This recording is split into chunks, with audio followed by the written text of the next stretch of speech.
बीते 8 दिसंबर से Allahabad high court के एक जज शेखर यादव का बयान सोशल मीडिया पर तेजी से वायरल है। ये बयान इस कदर वायरल हुआ कि संसद में भी बवाल हो रहा है इसी बयान को लेकर, और अब इस जज को हटाने के लिए महाभियोग लाने की कोशिश की जा रही है, और जिस पर 30 से ज्यादा लगभग 38 सांसदों ने अपने दस्तखत भी कर दिए हैं।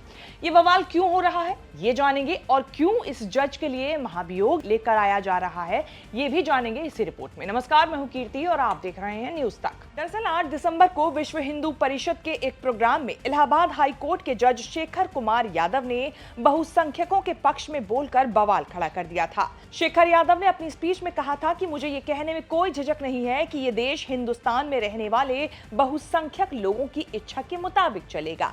ये कानून है, कानून यकीनन बहुसंख्यकों के मुताबिक काम करता है। इसे परिवार या समाज के संदर्भ में देखें, केवल वही स्वीकार किया जाएगा जो बहुसंख्यकों के कल्याण और खुशी के लिए फायदेमंद हो। हिंदुस्तान में रहने वाला हर व्यक्ति, हर भाई हमारा सहोदर है, हम ये मानते चलते हैं। हमारे यहाँ सिखाया भी जाता है कि छोटी सी पशु को भी मत मारो, चींटी को ना मत मारो, ये सिखाया जाता है। इसीलिए शायद हम सहिष्णु भी हैं, उदार भी हैं।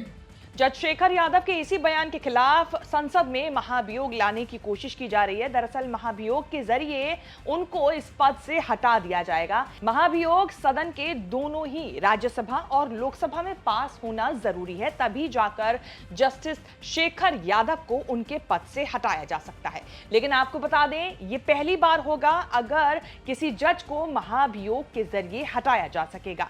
इससे पहले कई बार कोशिश की गई है कई जजों को हटाने के लिए महाभियोग के जरिए, लेकिन अभी तक उस काम में सफलता नहीं मिली थी। शेखर यादव के खिलाफ कांग्रेस सांसद विवेक तन्खा ने 12 दिसंबर को कहा कि संसद के वर्तमान शीतकालीन सत्र में ही इसके लिए नोटिस दिया जाएगा।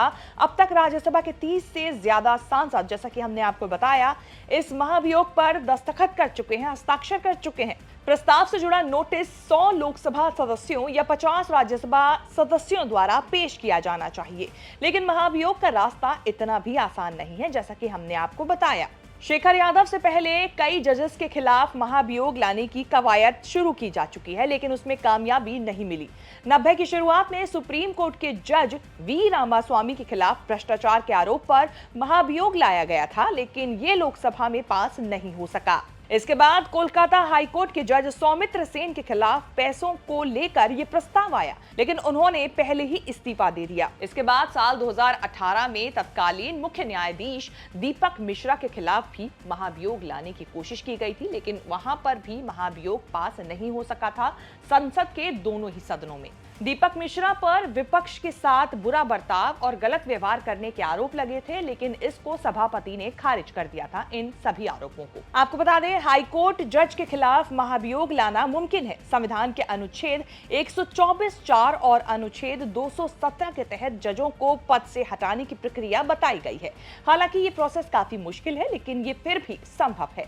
अगर जज पर गलत व्यवहार या क्षमता की कमी जैसे आरोप लगे तो महाभियोग जैसा कदम उठाया जा सकता है।